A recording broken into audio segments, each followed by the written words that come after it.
केंद्रीय सूचना प्रसारण एवं खेल मंत्री अनुराग सिंह ठाकुर ने हमीरपुर में युवाओं के लिए वोडाफोन आइडिया फाउंडेशन के कौशल प्रशिक्षण केंद्र का उद्घाटन किया। तो इस अवसर पर वित्तीय साक्षरता को बढ़ावा देने के लिए जादूगिन्नी की मोबाइल वैन को भी हरी झंडी देकर रवाना किया। इस अवसर पर director Vodafone idea foundation P Balaji भी मौजूद रहे।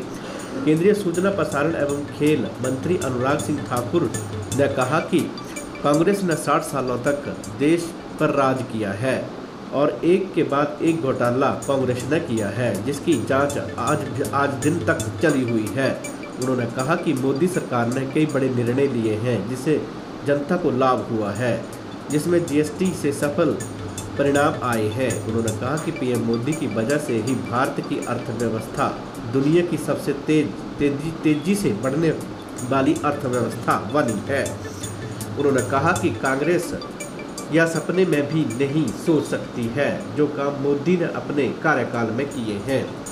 केंद्रीय मंत्री अनुराग सिंह ठाकुर ने कहा कि कौशल विकास शिक्षा के साथ बहुत महत्वपूर्ण है और मोदी सरकार ने इस पर बहुत फोकस किया है। इसलिए वोडाफोन आइडिया के साथ हमीरपुर में युवाओं को प्रशिक्षण दिया जा रहा है। उन्होंने कहा कि मोबाइल 50,000 लोगों को जागरूकता अभियान से जोड़ेगी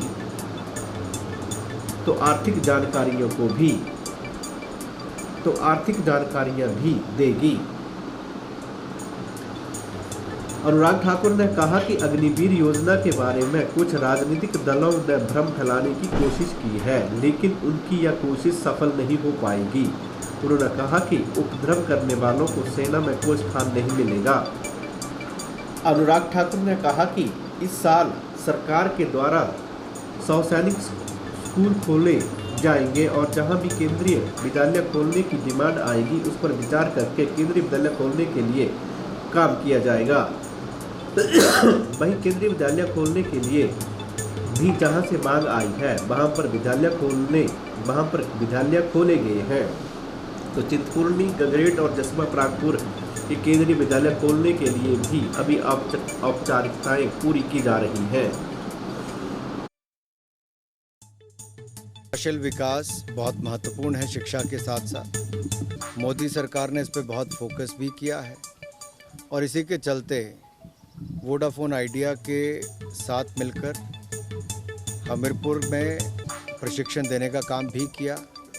पहले बैच के बच्चों को नौकरियां और सर्टिफिकेट देने का काम भी आज हुआ है और अगले बैच की तैयारी भी हुई है। साथ ही साथ फाइनेंशियल लिटरेसी, डिजिटल लिटरेसी के दोनों कार्यक्रम साथ में चल रहे हैं। कॉमन सर्विस सेंटर के साथ मिलकर ये जो गाड़ी है ये 50,000 लोगों को जागरूकता अभियान के अंतर्गत जोड़ेगी, उनको आर्थिक जानकारियां देगी कि कैसे अपने कार्ड का इस्तेमाल करना है, ऑनलाइन बैंकिंग कैसे करनी है, ताकि लोगों का नुकसान या आर्थिक अपराध ना हो और उसका शिकार आम नागरिक ना हो।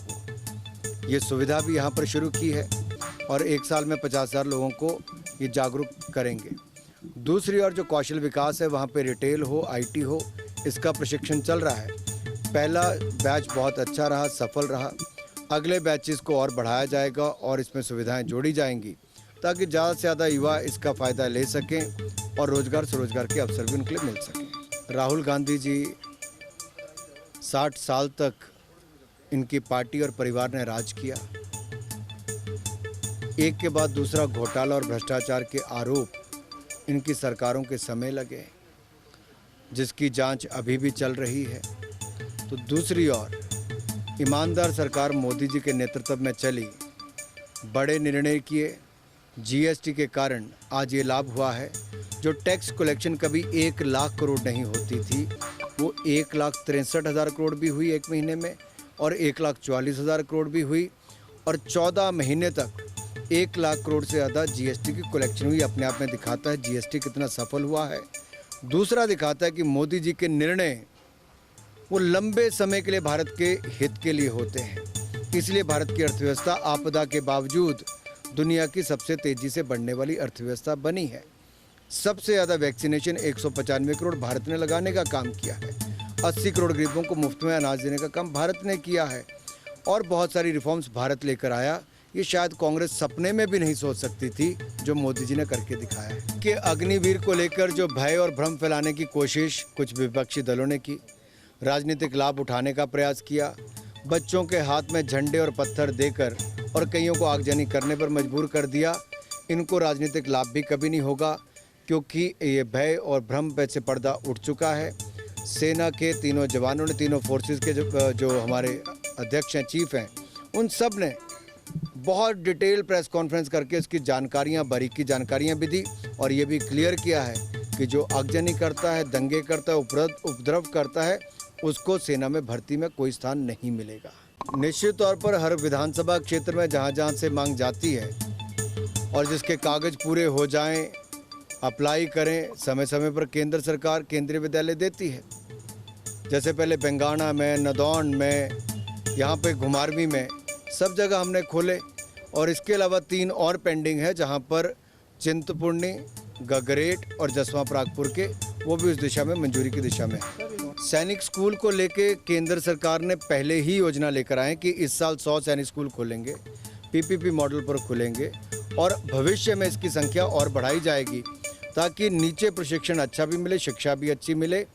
और उस मॉडल में पहले एप्लीकेशन मंगवाई गई थी, आगे और एप्लीकेशन मंगवाई जा रही है।